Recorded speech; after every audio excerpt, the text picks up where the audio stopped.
उत्तर प्रदेश के एक छोटे से गांव रामपुर में रामलाल नाम का एक साधारण किसान रहता था। उसकी उम्र लगभग 40 साल थी। चेहरे पर हमेशा एक हल्की मुस्कान, लेकिन आंखों में छिपा हुआ संघर्ष साफ दिखाई देता था। रामलाल की जिंदगी आसान नहीं थी। न अपना पक्का घर, न ज्यादा जमीन और न ही कोई बड़ी आय का साधन। उसके पास बस आधा एकड़ जमीन थी, जिस पर साल में मुश्किल से एक फसल होती। पत्नी सुनीता, जो घर के सारे काम संभालती थी, और 2 बच्चे, 10 साल का अमन और 8 साल की सीमा, उसकी दुनिया थे।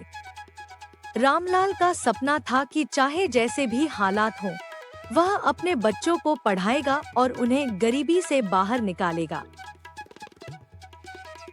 एक साल बारिश कम हुई, खेत सूख गए, फसल आधी भी नहीं उगी।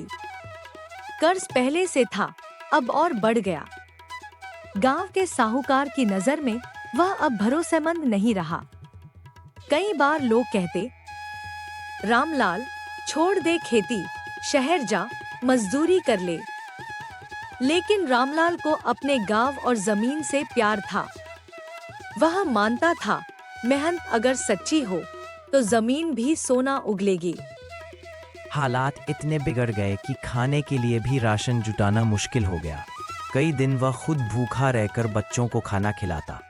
सुनीता ने घर के पुराने बर्तन और आभूषण तक बेच दिए, लेकिन रामलाल ने हार नहीं मानी। उम्मीद की किरण। एक दिन गांव में एक सरकारी अधिकारी आया, जो किसानों को नई तकनीक और बीज देने का कार्यक्रम चला रहा था।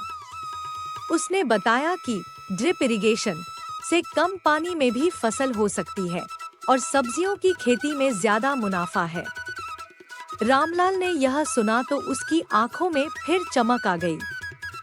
उसने साहूकार से फिर कर्ज लिया, इस बार सब्जियों की खेती के लिए। गांव के लोग हंसते थे, अरे रामलाल, ये सब शहरों में होता है, यहाँ नहीं। लेकिन रामलाल या दिन रात मेहनत। सुबह 4 बजे उठकर वह खेत में जाता, पौधों को पानी देता, खरपतवार हटाता और बाजार से खुद ही खाद और दवाइयाँ लाता। बच्चे भी छुट्टी में मदद करते। धीरे धीरे खेत में हरी भरी सब्जियां उगने लगीं, टमाटर, भिंडी, लौकी, मिर्ची। पहली बार उसकी मेहनत रंग लाई। फसल इतनी अच्छी हुई कि उसने न केवल कर्ज का एक बड़ा हिस्सा चुका दिया, बल्कि घर में भी जरूरत की चीजें खरीद ली। बच्चों के लिए किताबें और नए कपड़े आए और लंबे समय बाद घर में मिठाई भी बनी। नई पहचान। रामलाल अब गांव के दूसरे किसानों को भी यही तकनीक सिखाने लगा। लोग, जो पहले उसका मजाक उड़ाते थे, अब सलाह लेने आने लगे। साहूकार भी अब उसे इज्जत से देखता था। एक दिन अमन ने स्कूल में एक भाषण दिया। मेरे पापा ने मुझे सिखाया कि गरीबी कोई अभिशाप नहीं, बस मेहनत और सही सोच से हर मुश्किल जीती जा सकती है। उसकी यह बात सुनकर रामलाल की आंखों में गर्व के आंसू आ गए। रामलाल की कहानी यह बताती है कि हालात चाहे कितने भी कठिन क्यों न हो, मेहनत, धैर्य और सही दिशा से कोई भी इंसान अपने जीवन को बदल सकता है। गरीबी सिर्फ एक स्थिति है, स्थायी नहीं। अगर इरादा पक्का हो तो कुछ भी हासिल किया जा सकता है। दोस्तों, इस प्रकार का वीडियो देखने के लिए हमारे चैनल को लाइक और सब्सक्राइब जरूर करें और वीडियो देखकर मजे लें।